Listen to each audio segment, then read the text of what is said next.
Hi dear friends, അസ്സലാമലൈക്കും. അപ്പം ഞാൻ വന്നിട്ടുള്ളത് നല്ലൊരു അടിപൊളിയായിട്ടുള്ള കപ്പ് കേക്കിൻ്റെ റെസിപ്പിയുമായിട്ടാണ് കേട്ടോ.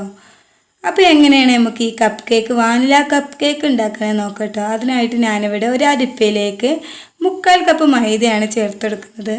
ഇതിലേക്കൊരു പിഞ്ച് ഉപ്പും അതുപോലെ തന്നെ 1 ടീസ്പൂണ് ബേക്കിംഗ് പൗഡറും കൂടി ചേർത്തിട്ട് നന്നായിട്ടൊന്ന് മിക്സ് ചെയ്തിട്ട് വേണം ഇതൊന്ന് അരിച്ചെടുക്കാൻ വേണ്ടിയിട്ട് കേട്ടോ.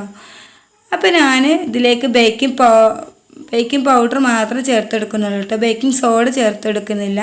അതിനുശേഷം ഇത് നന്നായിട്ടൊന്ന് മിക്സ് ചെയ്ത് യോജിപ്പിച്ചെടുക്കുക കേട്ടോ. പിന്നെ നമുക്കൊരു ക്ലീൻ ബൗൾ എടുത്തിട്ട് ഇതിലേക്ക് ഒരു 50 ഗ്രാം ബട്ടർ ചേർത്തെടുക്കണം. ഇത് റൂം ടെമ്പറേച്ചർ ബട്ടറാണ് കേട്ടോ. അതിനുശേഷം ഞാനിതിലേക്ക് 3/4 കപ്പ് പഞ്ചസാരയാണ് എടുക്കുന്നത്. അപ്പോൾ അതിൽ നിന്ന് കുറച്ച് പഞ്ചസാര കൂടി ചേർത്തിട്ട് നന്നായിട്ടൊന്ന് മിക്സ് ചെയ്ത് യോജിപ്പിച്ചെടുക്കുക കേട്ടത്.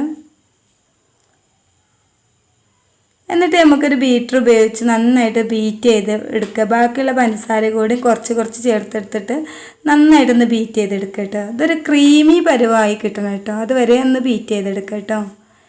ഇപ്പോൾ ഓവനില്ല നിർത്തിയിട്ട് ആരും കപ്പ് കേക്ക് ഉണ്ടാക്കാതിരിക്കണ്ട കേട്ടോ. ഓവനില്ലാതെ നമുക്ക് കപ്പ് കേക്ക് റെഡിയാക്കി എടുക്കുക കേട്ടോ. അതിനുശേഷം കണ്ടില്ലേ നല്ല ക്രീമി പരുവായി കിട്ടിയിട്ടുണ്ട്. ഇതിനുശേഷം നമുക്ക് ഇതിലേക്കൊരു മുട്ട ചേർത്തെടുക്കുക. മൊത്തത്തിൽ 2 മുട്ടയുണ്ട് നമ്മളിതിലേക്ക് ചേർക്കേണ്ടത്. ഞാനിവിടെ 1 മുട്ട ചേർത്തിട്ട് ഒന്ന് ബീറ്റ് ചെയ്തെടുക്കുക കേട്ടോ.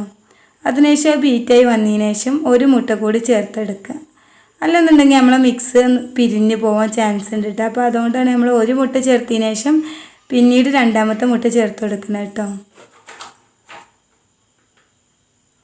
അതിനുശേഷം നമ്മൾ ഡ്രൈ മിക്സ് കുറച്ചായിട്ട് ചേർത്തിട്ട് നന്നായിട്ടൊന്ന് മിക്സ് ചെയ്ത് യോജിപ്പിച്ചെടുക്കുക കേട്ടോ.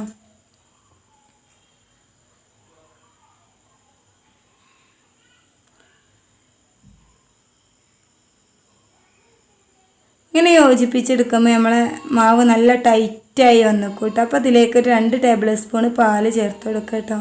ഞാനിപ്പോൾ 2 ടേബിൾ സ്പൂൺ പാലാണ് ചേർത്ത് കൊടുക്കുന്നത്. എന്നിട്ട് നന്നായിട്ട് മിക്സ് ചെയ്തിട്ട് നോക്കുക കേട്ടോ വേണമെന്നുള്ളത്. അപ്പോൾ ഈ ഒരു രീതിയിലാണ് കേട്ടോ ഈ ഒരു മിക്സ് വേണ്ടത്. അതിനുശേഷം ഞാൻ ഇതുപോലെ ഒരു കേക്ക് ടിന്നിലേക്കാണ് നമ്മൾ കപ്പ് വെച്ച് കൊടുക്കുന്നത് കേട്ടോ. ഇതുപോലെ കടലാസ് കപ്പാണ് കേട്ടോ. അപ്പോൾ ഇത് നമ്മൾ കേക്കിൻ്റെ ഷോപ്പിലൊക്കെ വാങ്ങാൻ വേണ്ടിയിട്ട് കിട്ടും. അധികം റേറ്റ് ഒന്നുമില്ല കേട്ടോ. ഇപ്പോൾ ഈ കപ്പില്ല എന്നുണ്ടെങ്കിൽ നമ്മൾ വെള്ളം കുടിക്കുന്ന കപ്പ് ഉണ്ടല്ലോ കടലാസിൻ്റെ, അതിൽ നമുക്ക് കപ്പ് കേക്ക് റെഡിയാക്കി എടുക്കാം കേട്ടോ. അപ്പോൾ ഞാനൊരു 1.5 ടേബിൾ സ്പൂണോളാണ് എല്ലാ കപ്പിലും ചേർത്ത് കൊടുക്കുന്നത് കേട്ടോ. ഈ ഒരു അളവിൽ എനിക്ക് 8 കപ്പ് കേക്കാണ് റെഡിയാക്കി എടുക്കാൻ പറ്റിയിട്ടുള്ളത് കേട്ടോ. അപ്പം ഇതിൻ്റെ മുകളിൽ ഞാൻ കുറച്ച് ടൂട്ടി ഫ്രൂട്ടി കൂടി ചേർത്ത് കൊടുക്കുന്നുണ്ട്. ഇതൊക്കെ ഇതിലേക്ക് ഒഴിച്ചു കൊടുത്തതിന് ശേഷം നന്നായിട്ടൊന്ന് ടാപ്പ് ചെയ്തെടുക്കണം കേട്ടോ. ഇതിന് മുകളിൽ കുറച്ച് ടൂട്ടി ഫ്രൂട്ടി ചേർത്ത് കൊടുക്കുന്നുണ്ട് കേട്ടോ. എന്നിട്ട് നമ്മൾ സോസ് പാനിൽ ഒരു റിങ് വെച്ചിട്ട് അതിൻ്റെ മുകളിലാണ് നമ്മൾ ഈ കേക്ക് ടിന് വെച്ച് കൊടുക്കുന്നത്. ഇത് ഞാൻ ആദ്യം തന്നെ പ്രീഹീറ്റ് ചെയ്ത് വെച്ചിട്ടുണ്ടായിരുന്നു കേട്ടോ. ഒരു 5 മിനിറ്റ് നേരം പ്രീഹീറ്റ് ചെയ്ത് വെച്ചതിന് ശേഷമാണ് ഞാൻ ഈ കേക്ക് ഇത് വെച്ച് വെച്ചിട്ടുണ്ടായിരുന്നു. അപ്പോൾ ഒരു 30 മിനിറ്റിന് ശേഷം തുറന്ന് നോക്കിയപ്പോൾ നമ്മളെ കേക്ക് നന്നായിട്ട് പൊങ്ങി വന്നിരിക്കണം കേട്ടോ. ഇത് അര ഭാഗത്ത് പറഞ്ഞ് വെച്ചിട്ടുണ്ടായിരുന്നതിനും ഇതിപ്പോൾ കണ്ടില്ലേ ഫുള്ളായിട്ട് വന്നിട്ടുണ്ട് കേട്ടോ. ഇനി ഇതൊന്ന് വെന്തിക്കണം എന്നുള്ളത് നോക്കാം. തൊട്ട് വെക്കുമ്പോൾ ഇത് നല്ല വെന്തിക്കണം കേട്ടോ. അത് ഒട്ടി പിടിക്കണമൊന്നുമില്ല. അപ്പോൾ നല്ല ടേസ്റ്റി ആയിട്ടുള്ള നമ്മളെ വാനില കപ്പ് കേക്ക് ഇവിടെ റെഡി ആയിട്ടുണ്ട്. അപ്പോൾ നിങ്ങൾക്ക് എൻ്റെ വീഡിയോ ഇഷ്ടമായ ലൈക്ക് ചെയ്യാനും ഷെയർ ചെയ്യാനും കമൻറ്റ് ചെയ്യാനും മറക്കരുത് കേട്ടോ. അപ്പോൾ അടുത്ത നല്ലൊരു അടിപൊളി വീഡിയോ ആയിട്ട് വരുന്നവരേക്ക് എല്ലാവർക്കും അസ്സലാമു അലൈക്കും.